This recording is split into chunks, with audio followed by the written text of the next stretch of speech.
मनुष्याणाम् कारणं बन्धमोक्षयोः बन्धाय विषयासक्तम्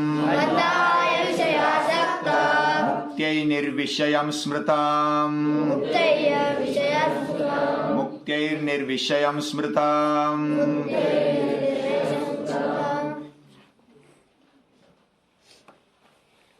हमारे जीवन में हम बहुत ही आनंद से जीते हैं। बचपन में भी आनंद आता है, युवावस्था में भी आनंद है, और जरावस्था में भी, वृद्धत्व में भी आनंद है। ऐसा आनंदमय जीवन भगवान ने हमें दिया है। ये आनंद सचमुच कब हमें प्राप्त होता है, उसको कोई सुख बोलता है, कोई आनंद बोलता है। हालांकि ये दोनों शब्द अलग अलग है, फिर भी हम अपने हिसाब से उन शब्दों का उपयोग करते हैं। उसका भावार्थ हमारे जीवन में आ जाए, यही हमारी कामना होती है। यानी सही जीवन हमें अगर जीना है तो उसका अर्थ हमारे जीवन में, आचरण में आ जाए। जैसे आज ये वातावरण तैयार हुआ, आज संक्रांति का कुछ भाग आया है। कल संक्रांति है, मकर संक्रांति। वास्तविकता हर रोज एक जैसा है। सूरज उगता है, सूरज डूबता है, अंधेरा आता है। ये हमारे लेवल पर हम समझते हैं, लेकिन अब विज्ञान कहता है कि पृथ्वी अपने आप घूमती है, सूर्य तो एक स्थान पर है, तो सूरज कहां उगता है, कहां डूबता है, ये हमारे मन ने, बुद्धि ने स्वीकार लिया। प्रकाश आ जाता है, सूर्य में दिखता है तो हम बोलते हैं उगता है। सूर्य दिखाई नहीं देता, अंधेरा छा जाता है, तब हमें ऐसा लगता है कि वो डूब गया। ये डूबना और उदय होना, ये मन में, बुद्धि में बैठी हुई एक कल्पना मात्र हो गई। तो मन बुद्धि में जो भी हम बिठाते हैं, वही हमारे बंध और मुक्ति का कारण बन जाता है। अब ये ठंडी आ गई, धुआं आ गया, धूम आ गया, तो किसी किसी को तो ऐसा लगा अरे ये अच्छा नहीं हुआ, लेकिन कोई कोई तो आनंद लेते हैं।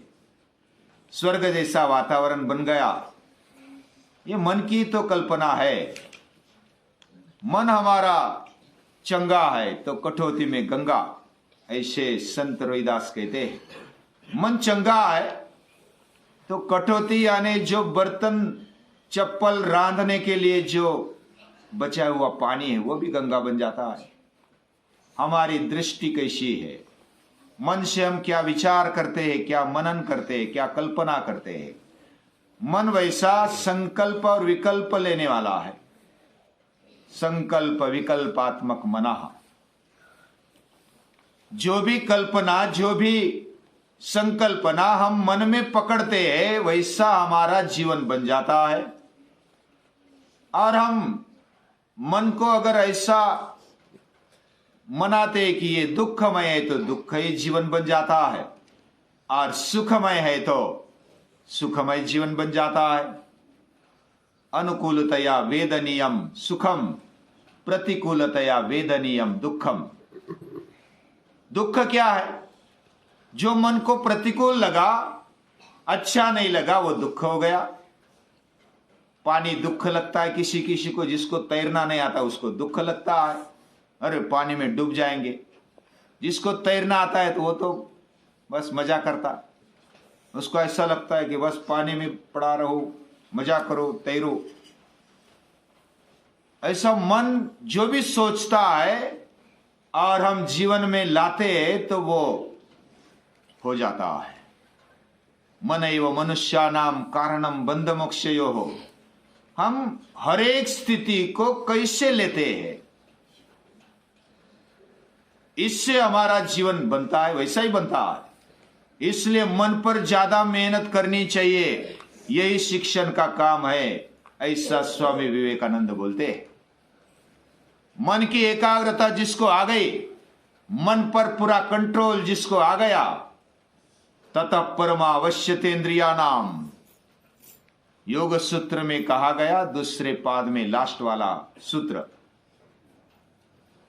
प्रत्याहार से हम मन पर पूरा कब्जा कर सकते हैं।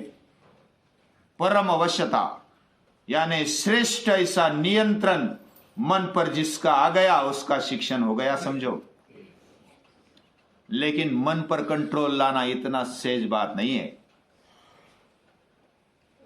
अर्जुन जैसा धुरंधर वह भी भगवान को पूछते हैं, चंचलम ही मन कृष्ण प्रमाथि बलवदृढ़म तस्याहम निग्रहम मन्ने वायुरिव सुदुष्करम। वायु को पकड़ना, मुट्ठी में पकड़ना संभव है क्या? वायु पकड़ के देखो, आता है, वो तो छूट जाता है। वैसा मन को पकड़ते तो वो छूट जाता है, ऐसा मन है। मन को जिधर बोलेंगे इधर आ जा तो वो नहीं आता है, जिधर नहीं बोलेंगे इधर मत जा तो उधर जाता है। ऐसा विचित्र ऐसा मन है। चंचलम ही मन कृष्ण प्रमाथि बलवदृढ़म, उसको निग्रह करना कठिन है। तो भगवान बोलते तू ठीक कह रहा है, असंशयम महाबाहो, निस्संशय, झूठ नहीं बोलता। मनोर दुर्निग्रहम चलम, मन चंचल नहीं है, चल है। दुर्निग्रहम, निग्रह करने में कठिन है लेकिन अशक्य नहीं है। तो क्या करना चाहिए? उसके लिए अभ्यास करना चाहिए। अभ्यास वैराग्याभ्याम तन्निरोधा, ये सूत्र देशी पतंजलि ने, महर्षि पतंजलि ने कहा। वैसे ही भगवान बोलते अभ्यासेन तु कौन्तेय वैराग्येन च गृह्यते। अभ्यास और वैराग्य से हम अपने मन को काबू में ला सकते हैं, उसको पकड़ सकते हैं। और मन जिनके पकड़ में आ गया उसके लिए जीवन कोई दुख नहीं है, जीवन सुख ही सुख है। हमारा पूरा जीवन है ना, हमें ऐसा लगता है कि जो बुद्धि लगाता है, बुद्धि चलाता है, वो सबसे बड़ा है। लेकिन आज की दुनिया में ये भी अभी संशोधन होने लगा है। पहले इंटेलेक्चुअल क्वोशिएंट वो समझते थे कि बुद्धि उसकी जिसकी ज्यादा है, स्मृति जिसकी ज्यादा है, वो अच्छा है, वो बड़ा है। लेकिन अभी बुद्धिमान भी आत्महत्या करते। उनके जीवन में कैसा संबंध रखना, कैसा जीना, वो मुश्किल हो जाता, वो आत्महत्या की तरफ बढ़ते। अभी तो ऐसा सोचने लगे, पूरी दुनिया सोचने लगी है कि उसका हृदय भी प्रगल्भ होना चाहिए। इमोशनल क्वेश्चन वह होना चाहिए, यानी हमारा हृदय बड़ा होना चाहिए, बुद्धि से भी बड़ा। और शास्त्रकार कहते हैं, हमारे ऋषि कहते हैं कि हमारा पूरा जीवन वो 3/4 भाव से भरा है, श्रद्धा से भरा हुआ है, और केवल कुछ भाग है जो बुद्धि से भरा हुआ है। भावो हि विद्यते देवः। हमारे मन में जो भाव रहता है उसी के हिसाब से हम जीते। किसी को अगर बदलना है तो बुद्धि से बदलना कठिन है। बुद्धि तर्क करती है, अलग अलग प्रकार के तर्क करती है, उस तर्क को कोई लिमिट नहीं होता है। कभी कभी कुतर्क भी करती है, यानी गलत तर्क भी करती है, उसका कोई एंड नहीं, उसका कोई अंत नहीं है, वह अधूरी है। लेकिन जब भाव है, श्रद्धा है, तो वो पूरी मानी जाती है। अभी हम आपस में कैसे रहते हैं ये देखा जाता है। कोई समझो कि टॉप मोस्ट कोई कंपनी है और उसका सीईओ बनना है, उसको कैसा चुनते मालूम है?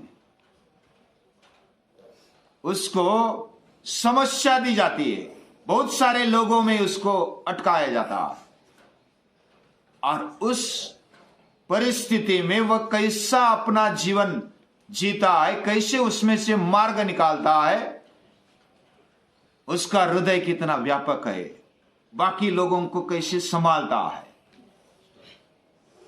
उसमें भाव कितना है, वो इमोशनल कितना है। जैसे कोई भी समझो कि पूरी कंपनी है, बड़ी कंपनी है, और कंपनी में बहुत सारे लोग हैं, जो छोटे से सिपाही से लेकर के ऑफिसर तक, ये सभी लोगों को पकड़ने वाला, सभी को प्रेरणा देने वाला कौन हो सकता है? जिसकी बुद्धि भी चलती है और जिसके जीवन में भाव भी है, हृदय भी है। ये दोनों का कॉम्बिनेशन करने वाला वह श्रेष्ठ माना जाता है। बुधा भाव समन्विता, श्रीमद् भगवद गीता कहती है बुद्धि और भाव ये दोनों साथ में होने चाहिए।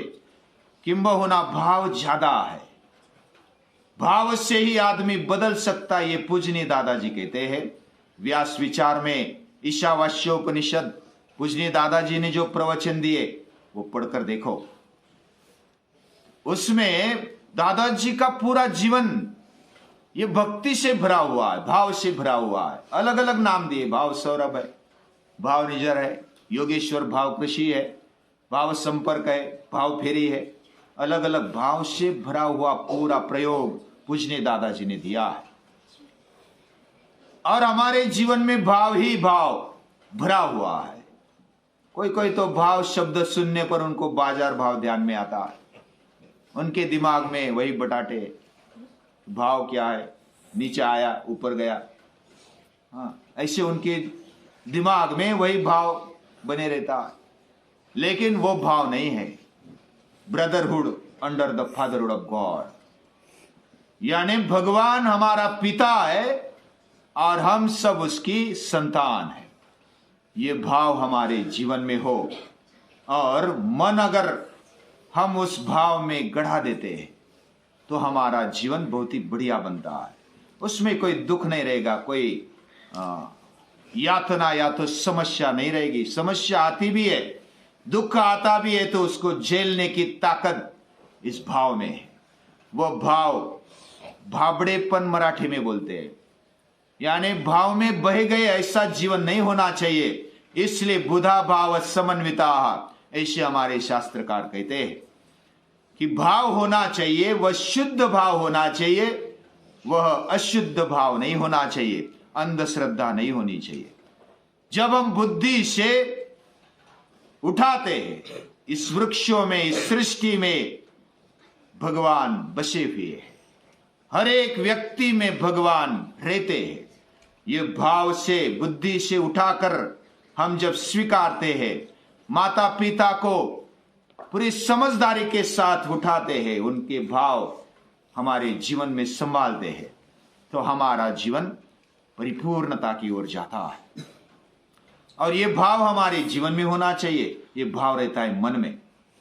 और जो पंचरंगी क्रांति बोलते हैं ना, उसमें भावनिक क्रांति बड़ी क्रांति मानी जाती है, और वो आंतरिक क्रांति, वो हमारे हाथ में है। मन को मजबूत बनाना ये दूसरों के हाथ में नहीं है। दूसरा कोई मुझे कमजोर बनाता है तो मैं कमजोर बन जाता हूं, दूसरा मुझे कोई डिमोरलाइज करता है तो हम निराशा से भर जाते हैं। ऐसा होना मतलब हमारे कब्जे में हमारा मन नहीं है।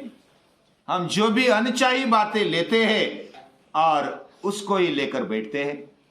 लेकिन जब जो चीज मुझे उठानी है वही मैं उठाता हूं, जो नहीं उठानी उसका त्याग कर देता हूं, तो ये बढ़िया मन का कब्जा उसके जीवन में दिखाई देता है।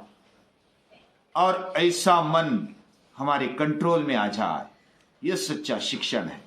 मन और जीवन का संबंध है, मन और शिक्षण का संबंध है, मन और पूरे जीवन का संबंध है। मन एव मनुष्यानाम कारणम बंध मोक्षयोः बंधाय विषयासक्तम, जो विषय में अटक जाता है, फंस जाता है, आसक्त बन जाता है, उसके लिए वो बंधन लगता है। और मुक्तैर निर्विषयम स्मृतम, जिसके जीवन में जो मुक्ति बोलते हैं, या तो हमारे जीवन से हम जो दुख है या तो समस्या है, आसक्ति, उसको छोड़ देते हैं तो मुक्त बन जाते हैं। जैसे हमारे जीवन में कोई ऐसी कचरा भर गया, समझो कि पेट हमने भरकर खाया लेकिन पेट साफ नहीं हुआ, तो हमें अस्वस्थता लगती है कि कब साफ हो जाए, कब खाली हो जाए, तब तक अस्वस्थता बने रहती है। जब समझो पेट साफ हो गए तो बस, अरे वाह, अभी प्रसन्न हो गए, इमोशन हो गया तो प्रमोशन हो गया समझो। तो ऐसा लगता है हम जब त्याग देते हैं, कचरे को त्याग देते हैं तो मुक्ति मिल जाती है। हमारे मन से भी कचरे को त्याग देते हैं तो मन मुक्त हो जाता है। ऐसा मन हमें चाहिए, यही शिक्षण है, ऐसे पूजनीय दादाजी कहते हैं। उनको नमस्कार।